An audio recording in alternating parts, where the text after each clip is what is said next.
حضرت سعد بن ابی وقاص، story of صحابہ میں آج ہم حضرت سعد بن ابی وقاص رضی اللہ تعالیٰ عنہ آپ کی حیات طیبہ بارے بات کریں گے۔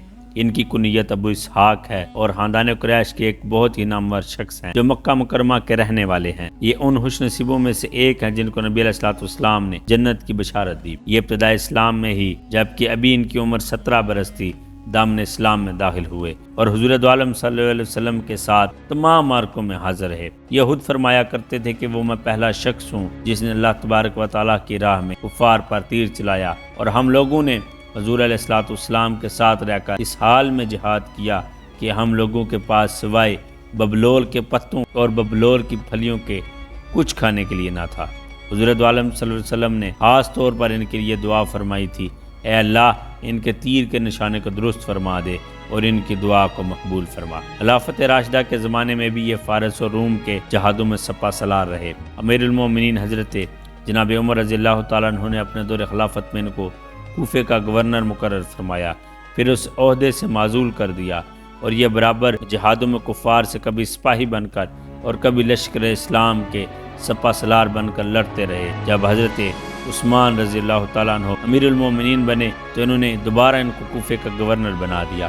یہ مدینہ منورہ کے قریب مقام حقیق میں اپنا ایک گھر بنا کر اس میں رہتے تھے، اور 55 ہجری میں جب ان کی عمر 75 برس تھی وصال فرمایا۔ آپ نے وفات سے پہلے یہ وصیت فرمائی تھی کہ میرے کفن میں میرا اون کا وہ پرانا جبہ ضرور پہنایا جائے جس کو پہن کر میں نے جنگ بدر میں کفار سے جہاد کیا تھا۔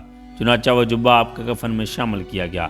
لوگ فرط عقیدت سے آپ کے جنازے کو کندھوں پر اٹھا کر مقام حقیق سے مدینہ منورہ لائے، اور حاکم مدینہ مروان بن الحکم نے آپ کی نماز جنازہ پڑھائی، اور جنت البقیع میں آپ کی قبر منور بنائی گئی۔ عشرہ مبشرہ یعنی جنت کی خوشخبری پانے والے 10 صحابیوں میں سے یہی سب سے آخر میں دنیا سے تشریف لے گئے، اور ان کے بعد دنیا عشرہ مبشرہ کے ظاہری وجود سے خالی ہو گئی، مگر زمانہ ان کی برکات سے ہمیشہ کے لیے مستفید ہوتا رہے گا۔ ایک شخص نے حضرت سعد بن ابی وقاص کے سامنے صحابہ اکرام کی شان میں گستاخی اور بے ادبی کے الفاظ بکنے لگا۔ آپ نے فرمایا کہ تم اپنی خبیث حرکت سے باز رہو ورنہ میں تمہارے لیے بد دعا کر دوں گا۔ اس گستاخ و بے باک نے کہہ دیا کہ مجھے آپ کی بد دعا کی کوئی پرواہ نہیں، آپ کی بد دعا سے میرا کچھ بھی نہیں بگڑا۔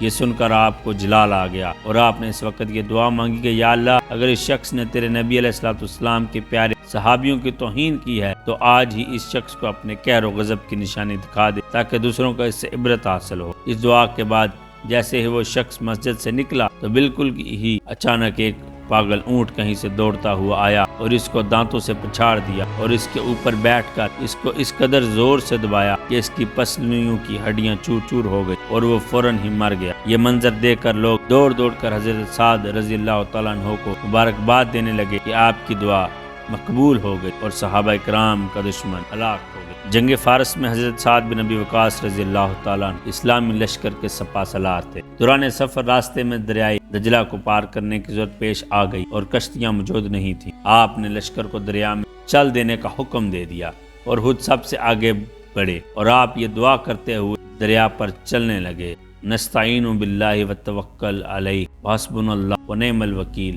ولا حول ولا قوۃ الا باللہ العلی العظیم۔ لوگ آپس میں بلا جھجک ایک دوسرے سے باتیں کرتے ہوئے گھوڑوں والے گھوڑوں پر اور سوار اونٹنے والے اونٹوں پر، پیدل چلنے والے پیادہ اور اپنے سامانوں کے ساتھ دریا پر اس طرح چلنے لگے جس طرح میدانوں میں قافلے گزرتے رہتے ہیں۔ عثمان نہدی تابعی کا بیان ہے کہ اس موقع پر ایک صحابی کا پیالہ دریا میں گر پڑا تو دریا کی موجوں نے اس پیالے کو کنارے پر پہنچا دیا اور ان کو اپنا پیالہ مل گیا۔